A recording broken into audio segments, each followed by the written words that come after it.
Hey, welcome. We're about to dive into a question that the great 17th century theologian John Owen thought was absolutely vital for our spiritual lives. But honestly, it's something many of us just don't think about. It's all about what happens after the story of Jesus that we know so well.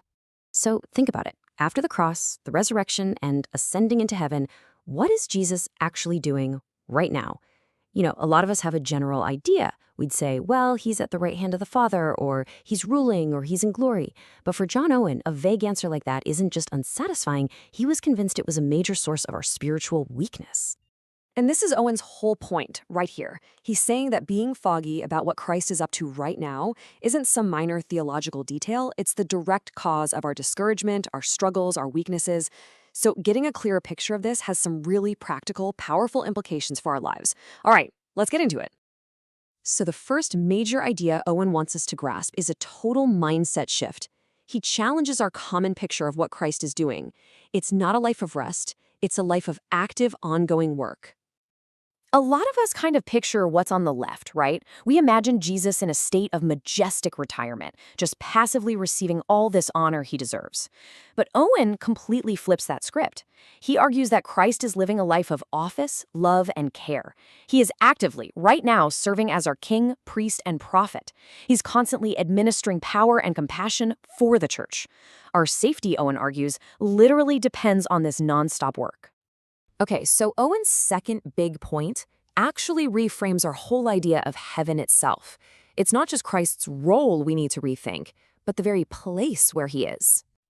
We tend to think of heaven as this royal palace, a place defined by God's throne, emphasizing his raw power and authority. And, that's not wrong. But Owen says it's way more accurate to see it as a temple, the true tabernacle. And that one little shift changes everything.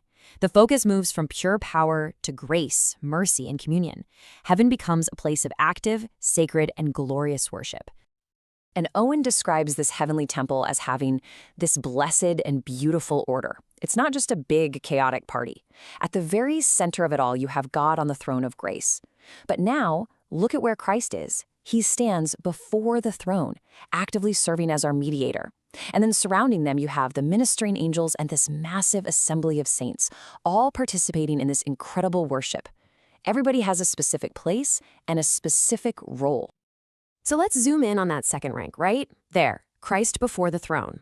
What is he actually doing in his priestly role inside this heavenly temple?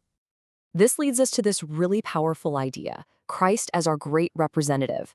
Owen's concept here is that Jesus is in heaven literally to transact all the business of the church with God. Think of him as our ultimate agent, our advocate, the one handling all of our affairs in the highest court in the universe. And this work kind of breaks down into three continuous actions. First, he's constantly making the atonement effective. He represents his finished sacrifice to the Father, which applies its peace to our souls. Second, he's our advocate, our defender, relentlessly protecting us from every accusation Satan throws our way. And third, he actively intercedes for us, petitioning for all the grace and spiritual supplies we need to just keep going. Okay, so this is all happening in this distant heavenly place.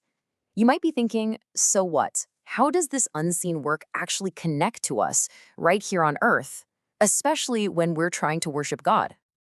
Well, Owen points out three huge problems that would make our worship totally unacceptable on its own. First, there's the sin that just clings to even our best attempts. Second, let's be honest, our prayers are often weak and full of imperfections. And third, on our own, we are fundamentally unworthy to just walk into the presence of a perfectly holy God. So how do our flawed, messy prayers ever reach a perfect God? Owen uses this incredible imagery from the book of Revelation. See, our prayers don't just ascend on their own power. They're carried upward by the smoke of the incense from Christ's perfect intercession.